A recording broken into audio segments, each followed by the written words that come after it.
friends, it is Lauren from LaurenGrootman.com, and today I'm going to be talking to you about sinking funds. What are they, why you need to use them, and how to track them. So if you're interested in learning how to save a lot of money, keep on watching. Thank you for tuning into this video. If you like this video, make sure you subscribe and hit the bell notification so that you can be alerted to when I come out with new money saving budgeting tips every Monday. So thank you for coming to my little corner of the internet. If you don't know about me, my name is Lauren. I blog over at LaurenGrootman.com. I am a personal finance expert, and I've been teaching this for 11 years online after getting myself out of $40,000 worth of debt. So I wanted to share with you today about sinking funds, something I've actually never talked about in this verbiage before. So what are sinking funds? Let's just get right into the topic. A sinking fund is basically a strategic way to set aside money for a certain goal. So it's like you put money in every month and then it builds up to a big goal of savings. Now there's a few different kind of savings accounts that you want to focus on, a few different categories that you want to focus on. So make sure you get a pen and a paper and maybe write this part down. You want to focus on large purchases like a new car or a family vacation. Actually, I have some of my savings trackers right now. One of them is for a new car, and then this one is for a family vacation. And if you would like this printout, you can click on the link in the description box below and print it out for free, and I'll give you directions on how to do that. So this is a goal tracker. It is a paper way. There are studies that show if you write things down, you have a much better chance of actually reaching that goal. So here was my goal tracker for Christmas this year, and it's all done. Yay, we did it.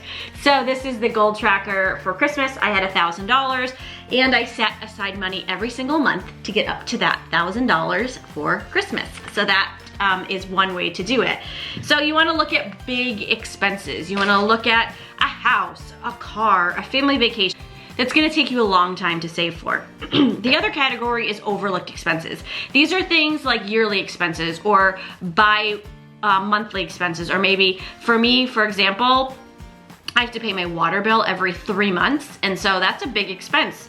We pay $225 every 3 months, and that's a big expense for me to get out of my monthly budget. And so this way I put aside $75 per month into a separate savings account, and that's also for like back to school clothing. That's another thing. Or if you usually buy winter clothing for your kids, or you need, in the spring you're gonna need to buy more summer clothing, you can put money aside so that you have extra money when you need it instead of having to go into debt or putting it on credit cards.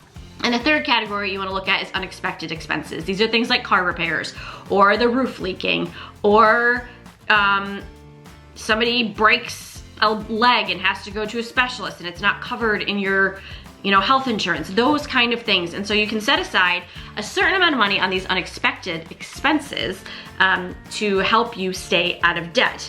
Now, this is why you want sinking funds, is because this is how you avoid getting new debt. Now, is this different than any other kind of savings accounts? Yes, this is totally different than you just, let's say, taking money and putting it in an emergency account, or taking money and putting it in a savings account and clumping them all together. Because this is what happens when you do that and the car breaks, you suddenly just say, oh, okay, well we have, it's gonna take $1,000 to fix the car, but we have $7,500 in the savings account, and because we have that money, let's just go buy a new car with our savings.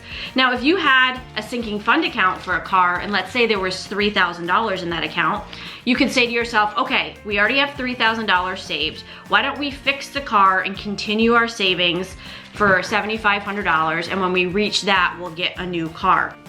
It's more of a mental strategy, I guess, than anything else.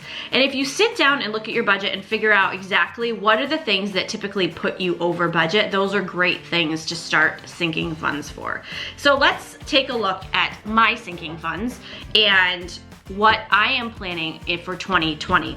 Now, I'm filming this right around Christmas time, and actually right around Thanksgiving time in 2019, but this information can be used, over and over again.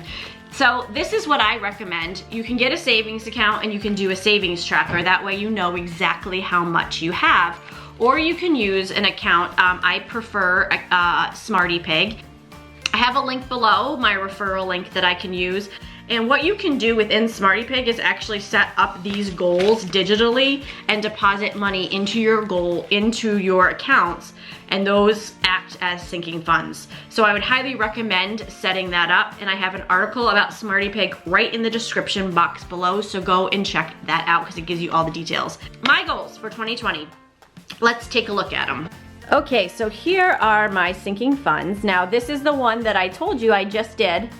This was my Christmas sinking fund where I saved $100 at a time and saved up to $1,000. So that is done, yay. And I just printed these off. Like I said, I have the link below in the description box if you wanna print these off for free. And I printed that off and I just put them in some page protectors, and then I have a home binder that I put them in. Now this is a family vacation sinking fund, $5,000 saved for a family vacation, and I have it in increments of 500 because that's even to get me up to the 5,000, but I only have $100 saved for that. So that's gonna be a goal for me and my husband to start putting money in this savings account, and I will keep track of how we are doing and keep you updated. All right, this is my new savings tracker for Christmas of 2020. And for 2020, I'm actually going to be saving $1,200. And so the breakdown is going to be a little bit more than $100 per deposit. But I'm really excited about that. It'll be $120 if you can do the math, deposit. So I have not put anything in there yet. However, my goal is that my Poshmark account will be funding this goal. All right, if you have not heard about my Poshmark savings and shopping that I do, you can check out this video that I've posted up in above and figure that out. Another thing that I am saving for, I have, actually this should say 2022, is saving for a new car. I currently have a lease. For many different reasons, I decided on a lease this time around, but my goal is to save up $15,000 in the next 2 years to get, actually that would be 2021, to get up to $15,000. So what that means is that I'm gonna have to work really hard to put aside probably about $1,000 a month. Now, where is that money coming from? My goal is to do it with Poshmark. So I would have about $1,200 per month plus this vacation savings that me and my husband will work on together with his paycheck as well. Okay, so that is what I'm doing for my sinking funds this year, and I hope this helps you learn how to save a little bit. You can do this with anything that you want. That's why I left them blank for you, so that you can fill out and categorize anything that you want. So any of the links that I mentioned in today's video, you can find them in the comment section below. That includes the SmartyPig savings, that includes the printable sheets, and I also have a free budget pack for you. If you're interested in learning how to budget, go and print out that free budget pack.